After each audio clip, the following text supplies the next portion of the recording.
Hello and welcome to the TRUUMAN Podcast, the podcast designed to create a generation of self-defined men.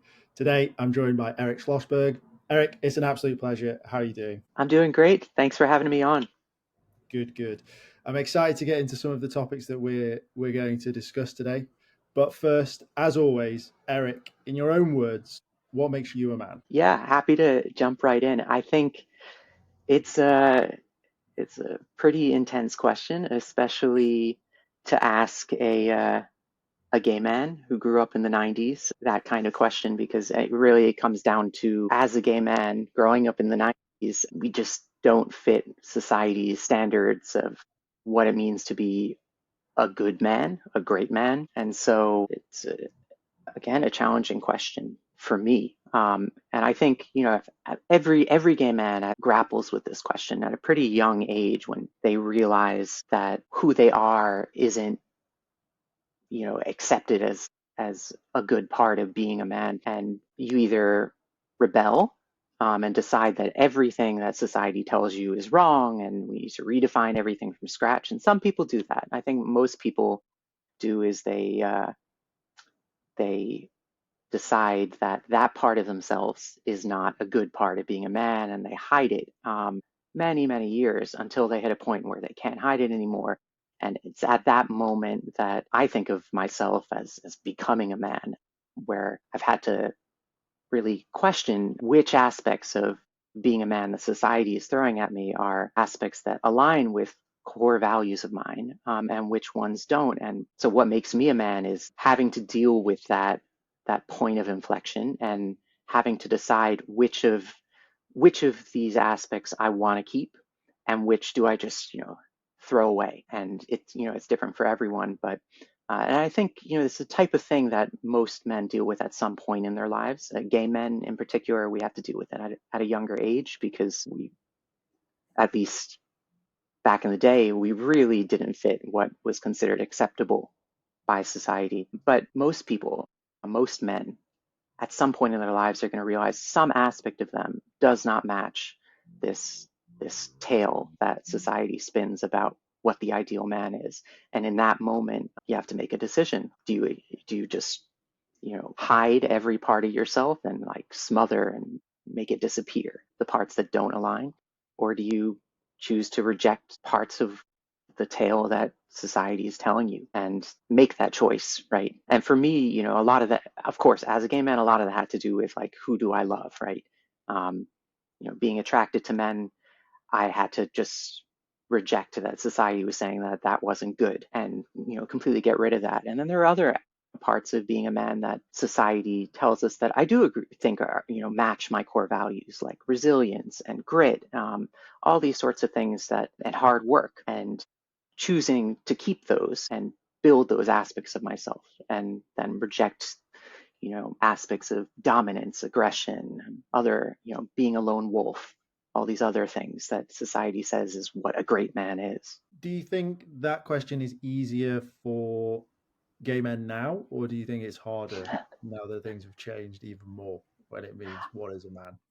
Yeah, it's a good question. I think it also is contextual to like the place you're living in. I think, in the 90s in the US, where I'm from, things weren't great. Things were better than they were before that. And gay rights have improved faster in the UK.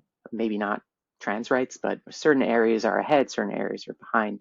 I think things are definitely a bit easier for younger men these days. I would guess, right? I'm not in their shoes, but we're more accepted in society, Yeah. right? And there's the internet, and the internet causes all sorts of bad and good things, but having access to loads of people online who are supporting your identity makes it easier, for sure. Because when I was growing up, there wasn't, yeah, we had the internet, I'm not that old, but we didn't really have role models in the media. There weren't influencers. Now there are tons of influencers, and you can find people who match who you are, or who you want to be. But back in the day, we just had gay comedic relief. Essentially, you'd see a gay person on TV, and they'd always be the same characterization. It's just ridiculous. It would always be like the super flamboyant guy, and they were the butt of the joke, or they're just super sassy, and that's it. That was our only representation. And what that did to me, and probably to a lot of people at the time, is I had this weird disassociation between being attracted to men and being gay. Like, yeah, I didn't realize this at the time, but I knew I was attracted to men. I wasn't okay with it, but it was just a reality. But I saw being gay as something else. I saw being gay as like this bad thing that wasn't like this just super flamboyant in a way that society mocks identity, which just led me to think, okay, I'm not gay, but I'm attracted to men, which is ridiculous, in hindsight, like that is what being gay is. One of the things I'd really want to touch on, because I think it'd be really useful for listeners who may be struggling with this, is sort of the coming out story, right? That sort of acceptance, I guess. You're sort of talking about the first stage where it's almost denial, where it's like, I find men attractive, but I'm not gay. Can you sort of talk through your coming out? Yeah, well, so I just hit a point in college.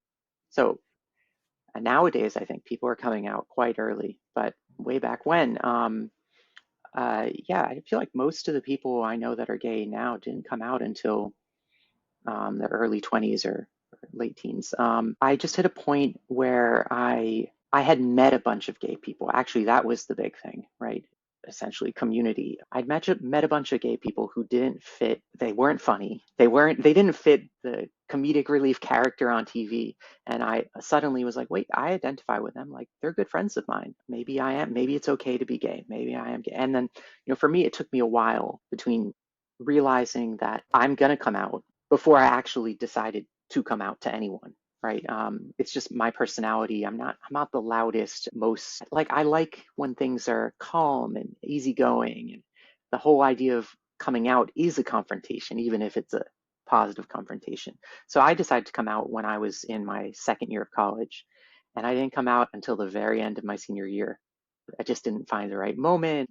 I thought I was ready. And then my life did get a lot easier, so much better. I didn't come out to my parents for a few more years, but I just felt like all of the like layers of lies that had built up around myself, that was kind of my way of protecting myself. I was slowly getting rid of them, slowly able to live in a way where I didn't need to think think twice before saying anything that revealed the truth. I could just be honest for once in my life about anything. Um, So honestly, life has gotten just a lot better since then. It's been a long time since then, but I do remember that first year after coming out, it felt like the world was a different place. But I also wasn't living with my family at the time, and I can imagine like coming out while you still have you know potentially judgmental parents that are around you all the time wouldn't be such a great experience. Not that my parents were particularly bad when I did come out to them, but I was off on my own. So it allowed me to kind of create my own life. Yeah, you sort of hear similar stories. I've a friend that I went to school with, came out as soon as he went to university. Obviously, knew he was gay at school, but waited until he'd got there and completely changed, and it was great for him. You can see almost a relief.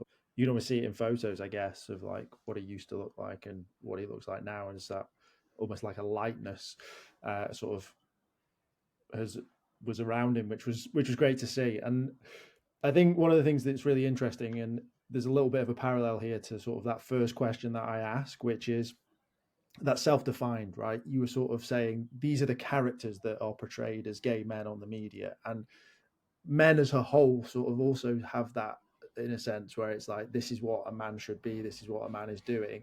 And as we've sort of gone through the past, well, like you say, 90s, 2000s, and to where we are now, being self-defined is actually more masculine than it's ever been. It's that ability to say, this is what I do, this is what I am, and that is now masculine because I am a man essentially. Do you see that in the gay community as well? The gay community is weird because suddenly we're being, well, for the past 10 years, suddenly we're accepted into mainstream society, where I would say the people who have the easiest time with self-defining their masculinity are the ones that had harder youths. When, if we had a rougher childhood and had to make that that point of self-defiance where we do self-define, I think have done a better job of that nowadays than like when I do meet some younger people where they didn't really have to go through that as much. So they also haven't really spent too much time figuring out who they want to be. Yeah, so it's kind of a little bit of a switch from the straight society and what I've seen in the gay world. One thing that I sort of want to touch on is sort of cis men within the sort of gay community and the LGBTQ plus space. They've were sort of the first frontier of sort of gay rights and activists, shall we say. And some may say you're okay now, but I feel like you're still maybe not fully accepted by some men, but there almost seems to be a top trumps going on within the LGBTQ plus, sort of like I've got the worst issue. Do you feel things like that? What's your thoughts on that? Yeah, I mean, no one will say that out loud, like no one will admit to it, but yeah, it's a funny question to ask, right? Because there, and it's not just in the LGBTQ plus world. It's all across like liberal society. You know, the more oppression you've had, that it kind of gives you some social capital. So Yeah. for sure, it's not a bad thing.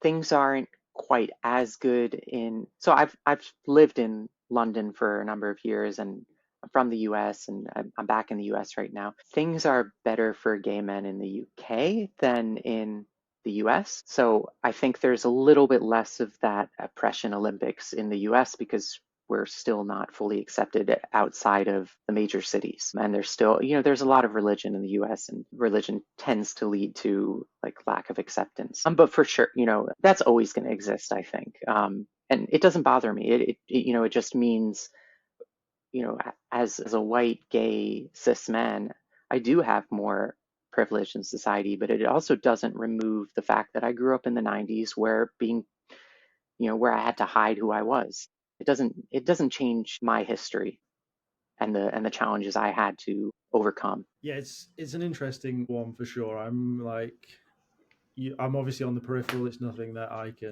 can see. I just had a few conversations with some gay men, and they've said that they feel some of the stuff that may be happening now is undoing a little bit of the work that was done X amount of years ago, and is like starting to bring hatred sort of back towards them. And yeah, just wanted to get your sort of Yeah, I mean, I think a lot of it has to do with, when if you're, this is a bit like theoretical, I guess, but I think the people who can do the most damage to other people are the ones who feel the most victimhood, usually for good reason. But, if you're a victim, it makes it really easy for you to victimize someone else, either someone who's doing better than you in society, but also people who are doing worse because, again, you're a victim of something else. So I think a little bit comes down to that. If you're at the bottom of society and not doing well, not accepted, um, maybe it makes you feel a little bit better to punch up. I don't know. I don't have again, that's just my take on it. yeah, for sure. It's not there's no right answer with these, is there? Right? It's just let's see where we can sort of pick some threads and see what people are thinking. It's an interesting space for sure. I guess one of the sort of questions, I guess maybe some listeners may have and may want to sort of get an understanding of is sort of right now there's a huge conversation around sort of male loneliness, right? And the idea that men have very few male friends. How do you go about sort of the difference between a sexual relationship or a relationship that has an intimate potential and sort of creating a friendship in this? Yeah, that's an interesting question. So yeah, so in the gay world, we have this term historically called chosen friendships, and we again historically we've been if you're not accepted by your parents, you end up finding friends who support you, and they become your family.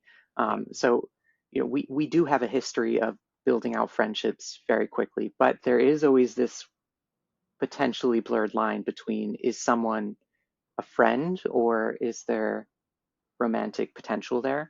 And it's actually, I think it's a major problem in the gay world because a lot of people will become friends with you thinking that there might be potential to turn into something else. And, the negative of that is So the positive of that is if your people find you attractive, you have an easier time making new friends, because the people who don't turn into romantic relation, well, serendipity, if you spend a lot of time with them, they might end up becoming good friends of yours. But the people who don't do as well in the dating world often have fewer people reaching out to them to potentially become friends with them. So it creates this sort of isolating spiral effect where, the people who don't do well in dating also don't do well making new friends, because they have fewer opportunities to make new friends because of that blurred line where there's always potential. Yeah, because there's obviously sort of like a manosphere sort of angle on this. Is like men and women can't be friends. Like that's sort of like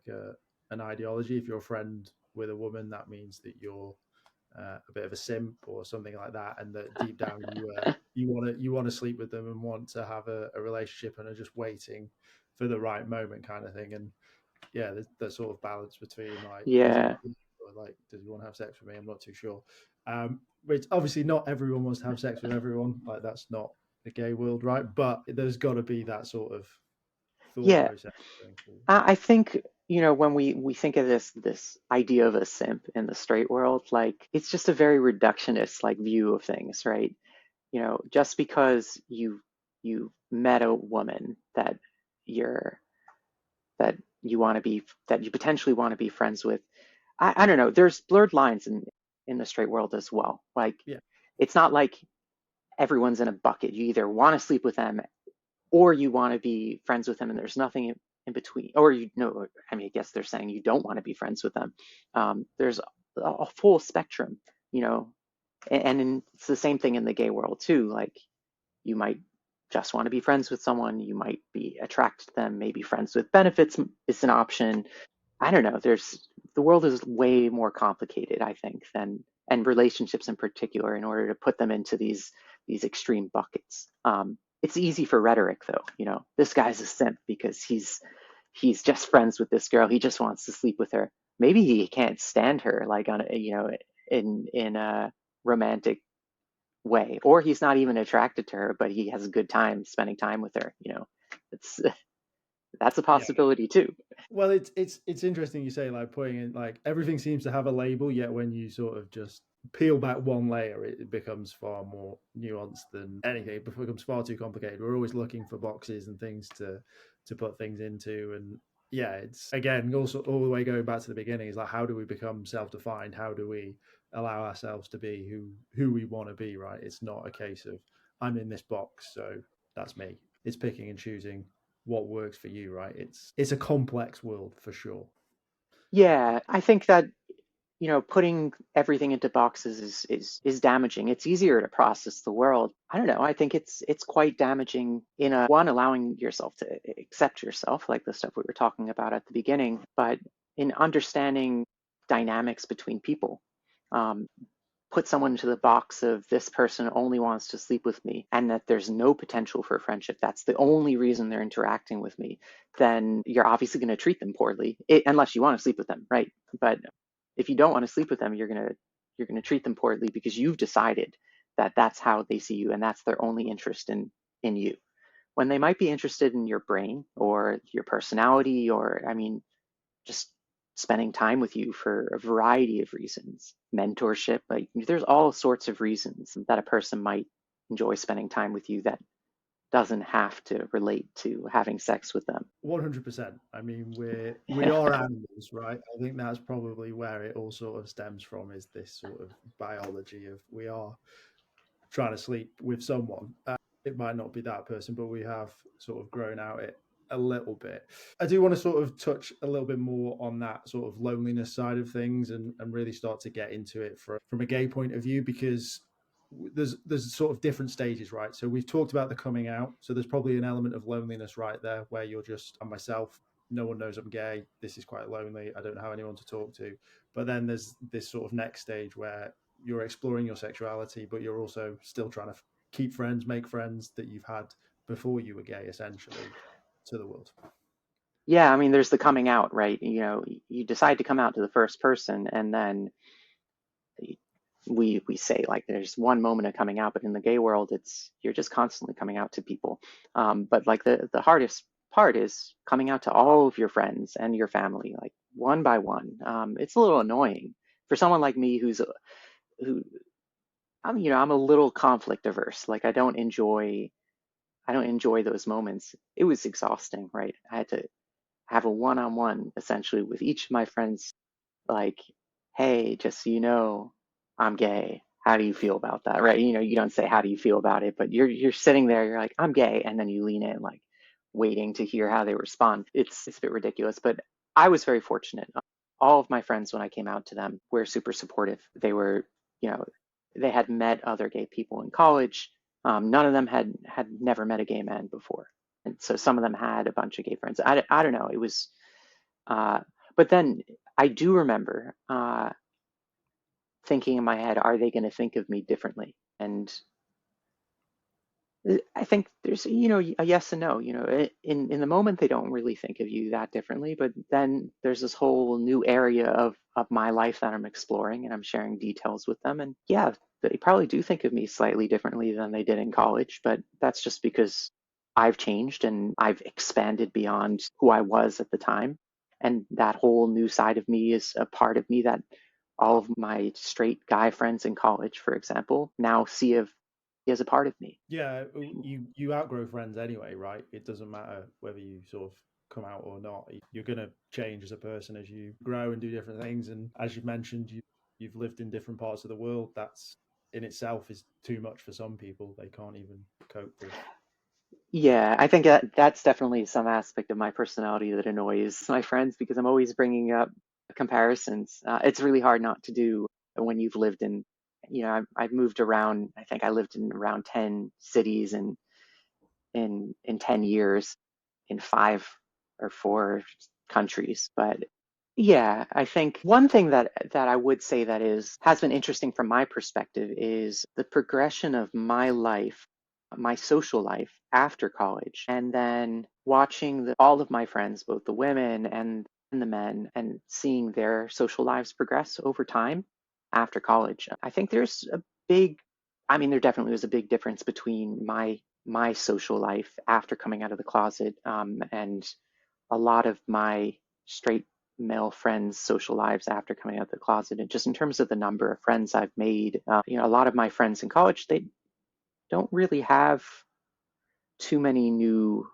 friends since college. And some of them are okay with that, and some of them aren't too happy with it, but they also haven't really put in the effort to make new friends. Whereas, I don't know if it's the gay thing or if it's just me, but I've spent a lot of time building out new friends in every city I've moved to. And many of them have the same like core group of friends from college, but none of them live in the city that they live in. So I don't know who they spend time with. Yeah, well, we've spoken about this before, right? Where it's like I've also traveled and I've tried to immerse myself and make friends, and even that I've found like quite difficult. I've probably got 3 or 4, maybe 5 people that I would class as sort of friends from all the ventures that I've done outside of university. So like post sort of college to the American listeners. And I find it tough. And we like a lot of men don't really know how to make friends once they've Yeah. reached certain, like most of our friends are the guys we sat next to when we were 4. Like it's as simple as that, right? So what's the difference there between straight and gay men? Yeah, it's a good question. I think there are a few different things. I think a lot of it comes down to being told not to value it at a younger age, building out new friends, and the ease of building out new friends when you're a child. Just you don't develop the skill set necessary. Maybe that's part of it. And as a gay man, we kind of embrace uh, aspects of that are considered feminine, like hyper valuing friends, putting tons of effort into building new friends, not being a lone wolf is considered a good thing in the gay culture, right? So maybe that's a part of it. I think what I've noticed, a lot of the straight male friends that I have that haven't made a lot of new friends over the years, I think maybe it comes down to ego a little bit. They don't really know how, and when they make an attempt and it's not reciprocated positively, immediately, they don't follow up. Like a lot of what I found in every new city, a lot of why I've had an easy time building out like large friend groups in each city, except the first one I moved to, which was, and that's another story. It took me a long time to like figure out how to make my first friend there. A lot of it, I think, comes down to follow through. And, if you meet someone new in anywhere, at a supermarket, at a church, at a club, and you want to hang out with them again, well, first off, someone needs to reach out to the other. First, you have to get the other person's number. Okay, Yeah. maybe you haven't done that, right? Maybe you see them again, which, at the same event next week. You get their number this time. Okay, now someone has to actually reach out to the other and say, hey, you want to get a drink? You want to go to the pub, right? Okay, already like this is like a sales funnel. Like we've already lost half of the men. And then, okay, maybe some percentage of them do reach out to the other person. And they say, okay, hey, want to go to the pub? That person's like, I can't. Okay, that first person probably thinks maybe this person doesn't want to hang out, or maybe it's on them now to reach out to me. But that's also just not the reality of the world. Some people are planners, some people are followers more, So like that first person who made that attempt probably should make another attempt. So the sales funnel is getting smaller and smaller. Like, will this person make a second attempt? Will they make a third attempt? Because the reality of it is, if you really need to make new friends and you found someone that you get along with, the chance that they are as desperate as you in that moment is low. But they might be open to making new friends. That Yeah. means the responsibility is on you. If you really want to make that turn into a friendship and they are kind of satisfied in their life right now, but open to making new friends, you've got to message them over and over again and meet up in real life over and over again until like a switch flips in their head and they start thinking to reach out to you. But it's kind of on you. And it's kind of an ego thing, right? You need to kind of get over yourself or kind of be okay. And this is actually an interesting thing, right?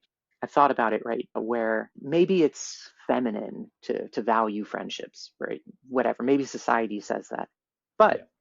if you get over that and you're like, okay, I want to build new friendships, then you can take some of what society says about being a man and try to apply that to making friendships, like resilience or grit, right? Okay, I've reached out to them once.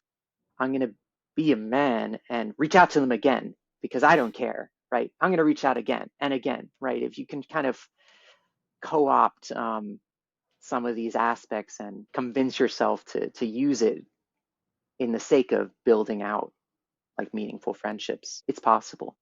Really, I think it comes down to people not being able to do the follow through um, of like continued reaching out and turning it into a meetup. It's not like anything significant has to happen when you meet up with someone, but you do have to meet in real life over and over again if you want a real friendship to form.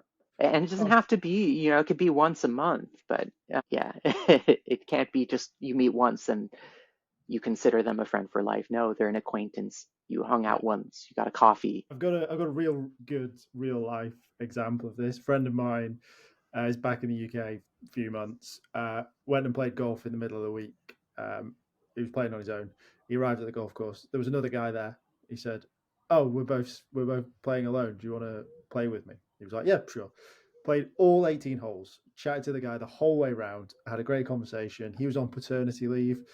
That's probably another argument against giving dads more paternity leave, but that's again another debate. But yeah, he all the way around, he was like, yeah, he was a really great guy.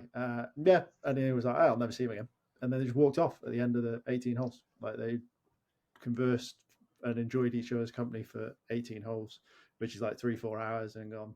Yeah, it's hilarious. I mean, it's a beautiful story, but then the next time that they're feeling a bit lonely or want some company, who do you reach out to? There's a statistic here in the US that I think is frightening. 21 million Americans have no close friends. That's No it. close friends. They have friends, they have people they know, but um 21 million, it's kind of crazy. And we kind of think that's normal or okay. I don't know, but I think it's a problem. There's been a lot of research on this, right? There's a famous book called Bowling Alone. Have you heard of this? I've not. No. It's Robert Putnam, he's a sociologist at Harvard, a very famous, I think, economist or political. I'm not sure what he does. I'll be upfront, but I've read the book, and it's all about the decline of social capital in society, in American society, and a lot of that has to do with like the decline of community spaces. Right? It used to be we build our community at church. It's called bowling alone because it was referring to like bowling clubs as a place that we built community. We had kind of social scaffolding built into society that's kind of eroded over the past 30 years and disappeared, at least from US society. In the UK, I guess people still go to the pub, and that's maybe the place to find community. I'm not sure. Yeah, declining as well, for sure. Social scaffolding, that's a great word. Yeah. Really quite interesting, for sure. It's weird, isn't it? We move online. In theory, I can have 1,000 Facebook friends. I make an effort to have less, but we're connected, but so loosely now. It seems that now that we have more connection, we have less quality connection. Is that sort of the idea as well? Sort of the quality over quantity? Yeah. I mean, I think, have these broad terms like connection and what does that mean? I do think, I think technology has had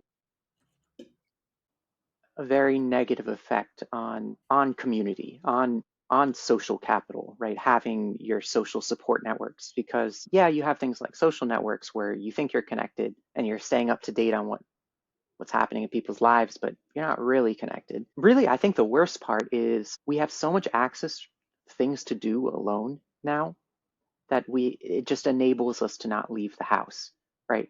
I can go home at the end of the day and watch TV or play video games or doom scroll on Instagram or TikTok. But before any of these things were available, okay, maybe I could read a book before all this. Fine, I could choose not to go out, but probably I'd get bored at some point and I'd go outside.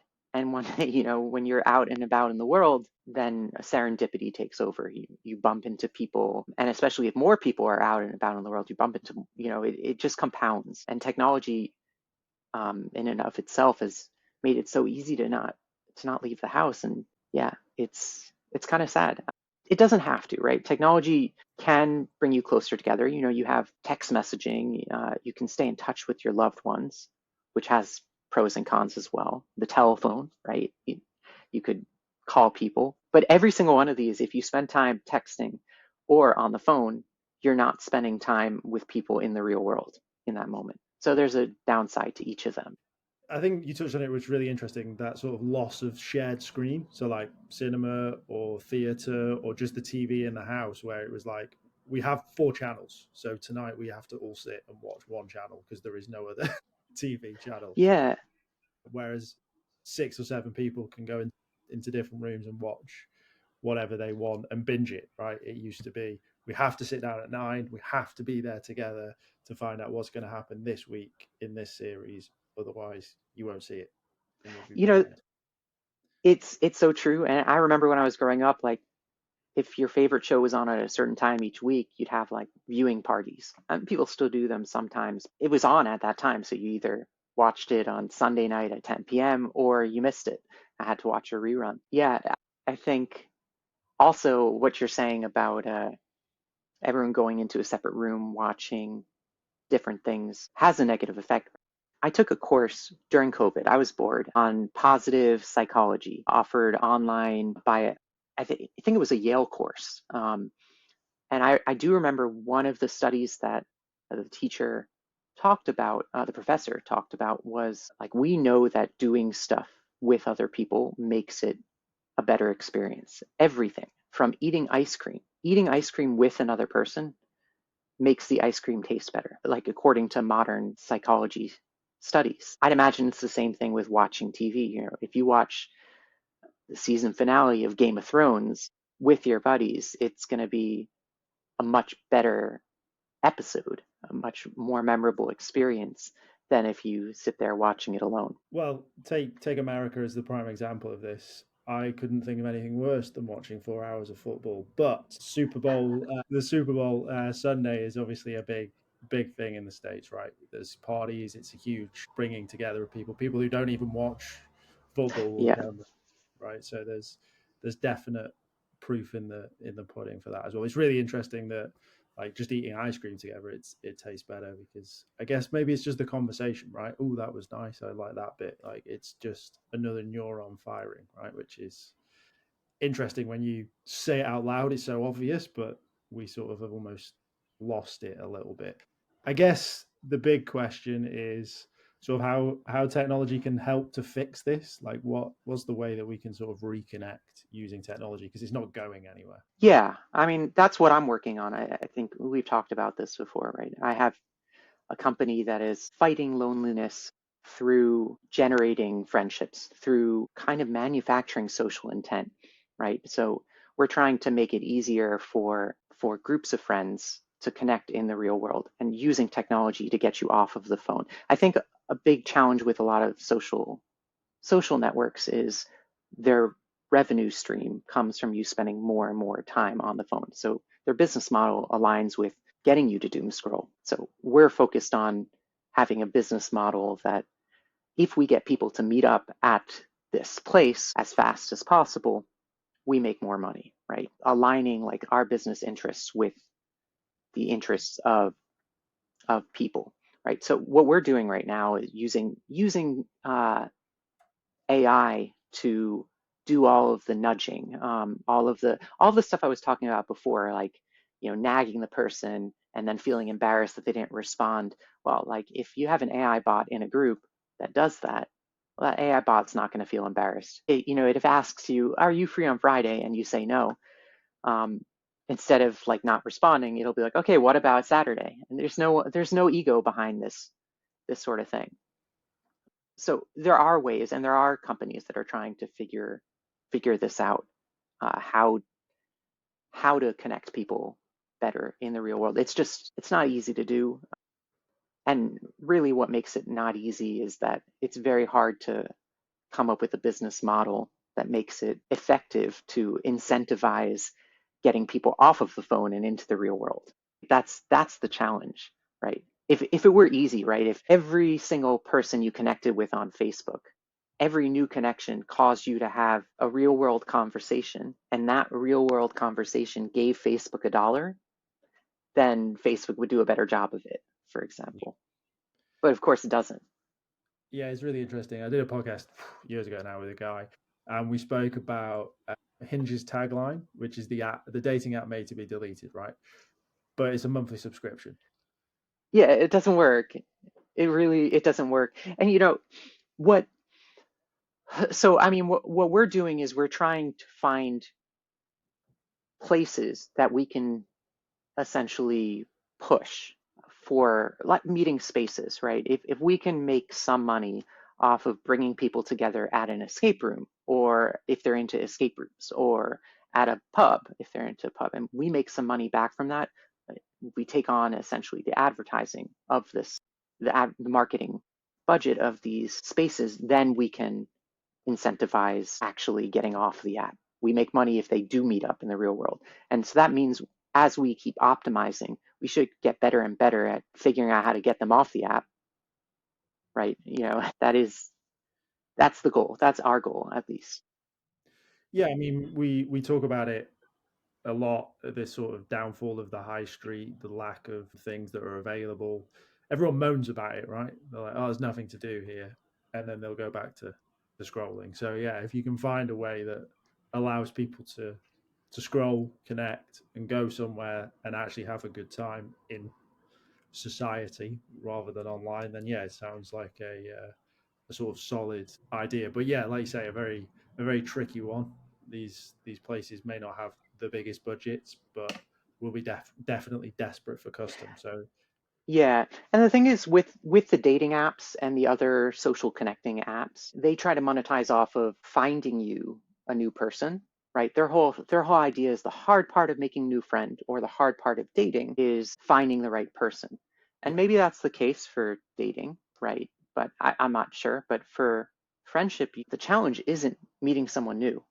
Yeah, it's a little bit of a challenge. Where do you meet someone new for the first time? But the real challenge is actually turning that new connection into an actual friendship.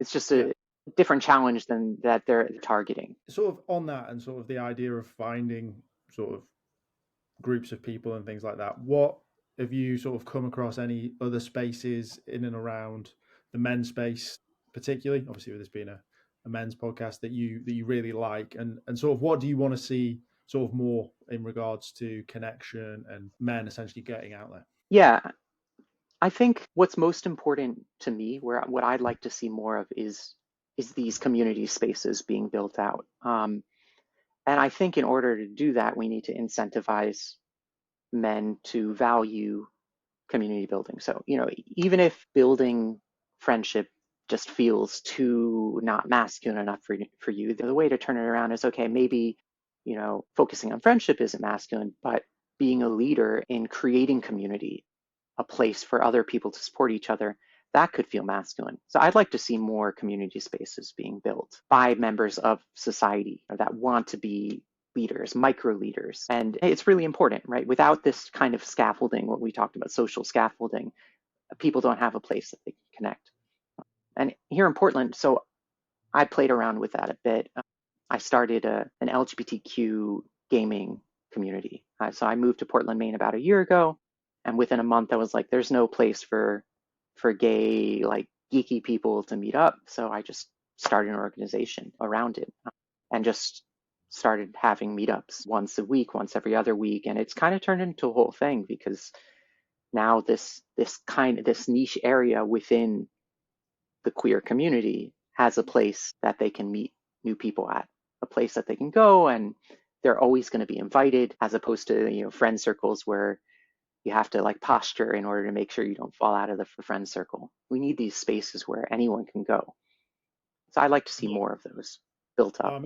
I'm a huge fan of building it yourself. Great podcast guest, Dan Summers, always tells the story of the farmers in the northeast of England who go on walks with their ferrets. So you have to have a ferret and you have to be a farmer, but you can turn up. Those are the only rules, and then everything else is free game. It's niche and it works. So that's whatever works for you, create it, and I'm sure there'll be someone just as interesting as you that's interested in the same thing, right? It's just but you got to go, you got to do it, right? Like someone needs to make it. If there's not someone who's running it, then it just doesn't. But it doesn't take much to run that sort of organization. You just need to put it out there and start having meetups and just repeat them. As long as you keep repeating them, people will come. Awesome. Eric, it's been an absolute pleasure. If people have liked what they've heard and they want to find out more, where is the best place to find you? And I will leave the final thoughts of the podcast with yourself. Yeah, sure. You can connect with me on my company's website. If you go to pulsenow.app, so pulse like your heartbeat, now as in here.app, and just go to the contact session or just reach out to me on LinkedIn. Really, anywhere. I have a bunch of emails and they're all over the place. If you reach out to any of them, I'll get back to you.